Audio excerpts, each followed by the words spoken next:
Hey everyone! Welcome back. I am back today with more Kamen Rider Saber, you guys. The show is getting so crazy intense. It's been crazy intense for a while, and I cannot wait to see what is going to happen next. So if you're joining me early today, you already know what that means. It means you are one of my awesome patrons. Thank you so much, and as always, I'm sending you up those big old hugs right through that screen. And if not, still thank you for joining me today. I'm glad you're here. I do hope you'll consider supporting me that way. The link to my Patreon is going to be in the description down below. So, the first thing I want to point out is that it was pointed out to me that there was something very, very interesting that kind of went over my head in the last ep, and that's when they did that cool kind of like storybook intro to the last episode, and they were telling about, you know, many years ago, etc., etc. Yeah, there's some individuals there who look pretty familiar, actually. One of them seriously looks like Tassel. And I don't know, some of the other, they only showed them from the back, but some of the other individuals looked kind of like some of our Megiddo bad guys to me. The person in the center, I think, to me, kind of looked like Sophia. But again, like, we didn't really see details of any of the individuals. But it raises more questions about everything, and also the Tassel issue of, like, just who is Tassel? And how far back does he go exactly? Who is he? What is he? What role is he really going to play here? You know, he started out as, like, a friendly narrator, and he still is, but now we're like, and especially after the events last episode, where, like, he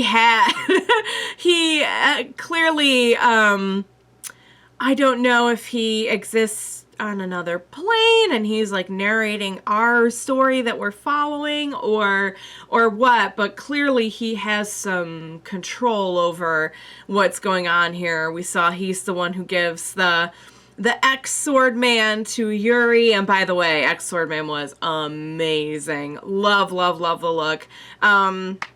We got some kind of some interesting updates on Touma in the last one. You know, we know now that he is this legendary person that, or at least the way that he, I guess, wields the blade or whatever. I think it's actually him specifically too, that Daishinji's family has been looking for generations. And as a result, we now have Daishinji on our crew. He has officially jumped ship from Sword of Logos to Team Touma, which is really nice. It's nice to see, like, some positives happen. We've been just so back and forth with them for so many episodes now. It's like, it's maddening, yet at the same time, they really do paint it in a way that's, you can see how it's, like, just believable enough, particularly for people like Ren and Rintarou,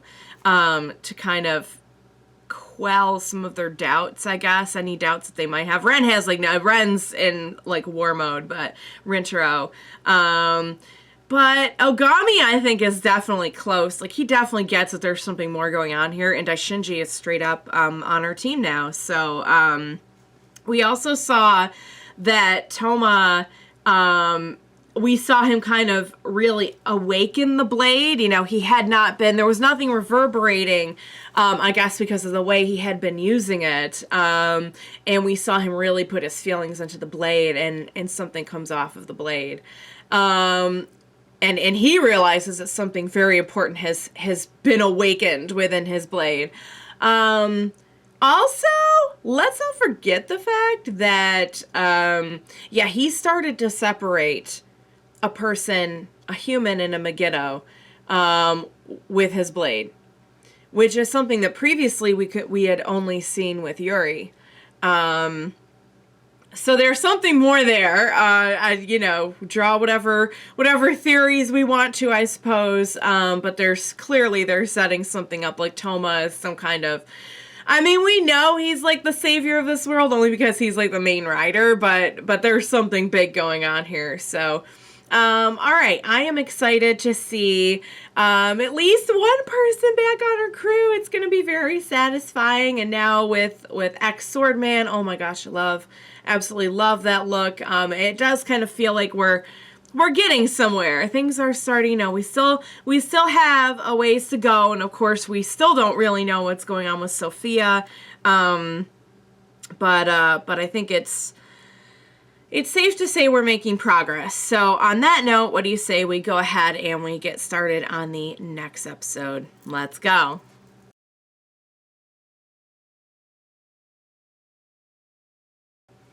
All right, you guys, we most definitely need to talk about that episode because that was amazing on so many levels. I've said for a while now that I really enjoy Touma, and I just really respect him, and I love what the actor does with the role. And I gotta say, this one just like drove it home. We've seen this a couple times with him where like he just won't stop. It doesn't matter what happens to him, he's getting back up. He's finishing the fight. And in this one, he is just, it is very clearly outlined for us what exactly is supposed to be the devastation of that attack from Ogami.